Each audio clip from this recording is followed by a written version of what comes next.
चलिए एक क्वेश्चन देखते हैं जिसमें हम मल्टीप्लिकेशन रूल का केस 1 अप्लाई कर सकते हैं। आप देखो कि कैसे अप्लाई करते हैं, ठीक है। रिफर करते हैं question. A man wants to marry a girl having following qualities: fair complexion, probability is 1/20, handsome dowry, probability is 1/50, westernized manner and etiquettes, probability is 1/100, professionally qualified, probability of this is 1/200. Find the probability of this man getting married to such a girl where possession of above attributes is independent of each other. ये सभी attribute independent है वो बोल दिया है, ठीक है। तो वो काम आसान हो जाएगा कि अभी पता चल जाएगा कि ये इंडिपेंडेंट वाला केस है। चलिए, a man wants to marry a girl, तो वो गर्ल के लिए कौन सा क्राइटेरिया है वो बोला गया है कि ये क्राइटेरिया होगा, हैविंग फॉलोइंग क्वालिटीज, ये क्वालिटीज होगी, वो गर्ल के साथ वो मैरिज करेगा, ये पॉइंट है। तो देखते हैं क्या जो भी क्वालिटीज वो उसको रिक्वायरमेंट में उसको इवेंट बना देते हैं। तो मैं लिख दूं let event A, a girl is of fair complexion, ठीक है। Event B, a girl is providing handsome dowry, एक ये भी ले लेते हैं। A girl provides handsome dowry, तो ये भी उसकी रिक्वायरमेंट है, दहेज भी चाहिए उसको। तीसरा है event C, westernize manner and etiquettes, a girl possesses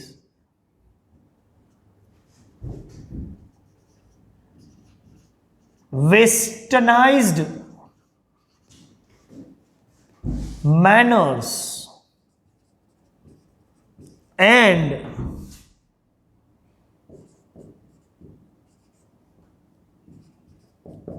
etiquettes,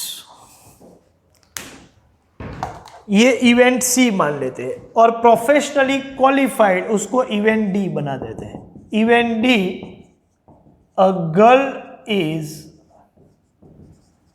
professionally qualified, देखो कई सारी रिक्वायरमेंट है, ये सभी की प्रोबेबिलिटी अवेलेबल है। P of A is 1/20, P of B is 1/50, P of C is 1/100 and P of D is 1/200। और requirement है probability that this man gets married, ये बंदे की शादी हो उसकी क्या प्रोबेबिलिटी। अच्छा, मुझे पता है कि वो मैरिज कब करेगा, जब ये चारों में से कोई भी इवेंट होगी या चारों इवेंट होगी।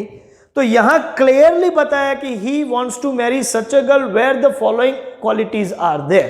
इसका मतलब इवेंट ए और बी और सी और डी नहीं, चारों इवेंट होनी चाहिए, A and B and C and D. मतलब girl must be of fair complexion, she must be providing good handsome dowry, she should have professional qualification as well as westernized manners and etiquettes, ये सब होना चाहिए। मतलब A और B और C और D नहीं, A and B and C and D। तो इसका मतलब हुआ P of A intersection B intersection C intersection D। अब इंटरसेक्शन है तो आप डायरेक्टली मल्टीप्लाई कर सकते हो, नहीं, देखेंगे कि ये इवेंट जो है वो इंडिपेंडेंट है तो केस 1 हो तो ही। तो हाँ, ये बोला गया है कि ऐसा तो है नहीं कि फेयर कॉम्प्लेक्शन हो तो डाउरी नहीं देंगे, या वेस्टर्नाइज मैनर और एटिकेट्स हो तो प्रोफेशनली क्वालिफाइड तो ही होगा, वरना नहीं होगा। हर इवेंट एक दूसरे से इंडिपेंडेंट है. अकरेंस और non occurrence of any event has no influence over occurrence और non occurrence of any other event. इसका मतलब ये और बोल भी दिया है कि दिस एट्रीब्यूट्स आर इंडिपेंडेंट, और इंडिपेंडेंट हो तो मैं सबको मल्टीप्लाई कर दूं, मतलब P of A into P of B into P of C into P of D. P of A कितना है 1/20, P ऑफ B कितना है 1/50, P of C 1/100 and P of D 1/200. अब आप इसको सॉल्व करोगे तो 1/2 करोड़ आने वाला है. तो ये आपका आंसर 1/2 करोड़. आपको 70 लिखना हो तो आप लिख लीजिए.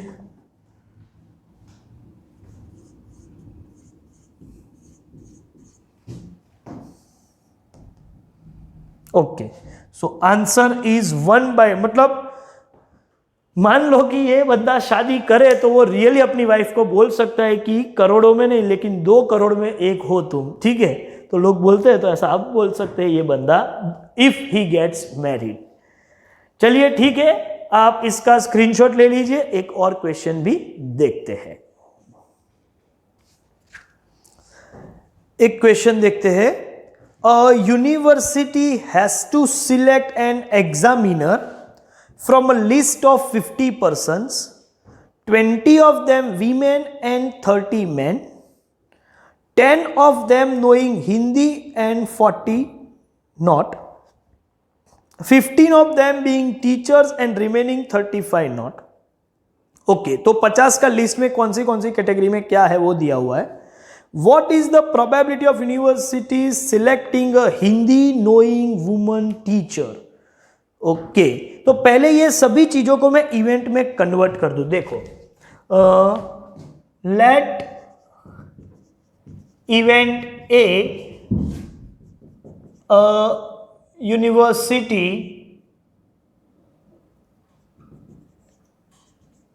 Selects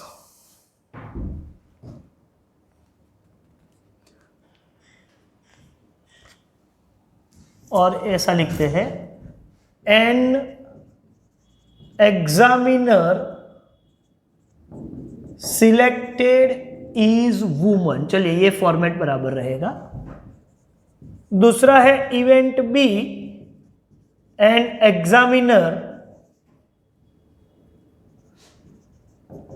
selected is knowing Hindi. और इवेंट सी ले लेते हैं, an examiner selected is teacher. अब इसका प्रोबेबिलिटी अवेलेबल है. What is probability of A? Okay, 50 लोग में से 20 वीमेन 30 मैन, तो एग्जामिनर सिलेक्टेड इज वुमन, तो वुमन कितने हैं 20 ऑफ देम वीमेन 30 मैन, तो ये हो जाएगा 20/50. ओके, इसको रिड्यूस करना हो तो 2/5 कर सकते, लेकिन ऐसे ही लिखेंगे. An examiner selected is knowing Hindi. अच्छा, इनमें से 10 of them knowing Hindi, 40 not, तो P ऑफ B हो जाएगा 10/50. और P ऑफ C क्या होगा? P ऑफ C है 15 of them being teachers, 35 not, तो इसको बोलेंगे 15 आर टीचर्स आउट ऑफ 50, तो 15/50. अब रिक्वायरमेंट क्या है? रिक्वायरमेंट है probability that university selects a Hindi knowing woman teacher. ये इसका मतलब यही है कि Hindi knowing woman teacher, that means woman भी होना चाहिए, हिंदी नोइंग भी होना चाहिए, और teacher A and B and C. यहां ए और बी और सी नहीं हो रहा है, और एंड हो रहा है, तो मल्टीप्लाई कर देंगे P of A intersection B intersection C. अब मल्टीप्लाई करेंगे तो चेक करेंगे केस 1 या केस 2. तो देखते हैं भाई, ऐसा तो है नहीं कि वुमन हो तो ही हिंदी आए या ना आए, या वुमन हो तो टीचर नहीं हो सकती, नहीं. All events are independent, occurrence of one has no influence over occurrence of other, तो इंडिपेंडेंट है तो मैं सीधा मल्टीप्लीकेशन कर सकता हूं P of B into P of C। चलिए P ऑफ A है 20/50 इंटू 10/50 इंटू 15/50। चलिए जितना रिडक्शन हो सके, ये 0 0 कट, ये 0 0 कट, और ये एक 5 3 मैं लिख सकता हूं, और ये 2 इंटू 25। तो फाइनल आंसर आप बोल सकते हो कि 3/25 इंटू 5 125। तो अब आपको समझ में आ जाना चाहिए कि किस तरीके से हम जज करते हैं कि इंटरसेक्शन है, मल्टीप्लिकेशन रूल अप्लाई करना है। लैंग्वेज में और साउंड होता तो एडिशन रूल, और एंड साउंड होता है तो ये मल्टीप्लिकेशन रूल। ठीक है, चलिए एक क्वेश्चन में ओरली डिस्कस कर रहा हूं जो मैं आपको होमवर्क में देने वाला हूं।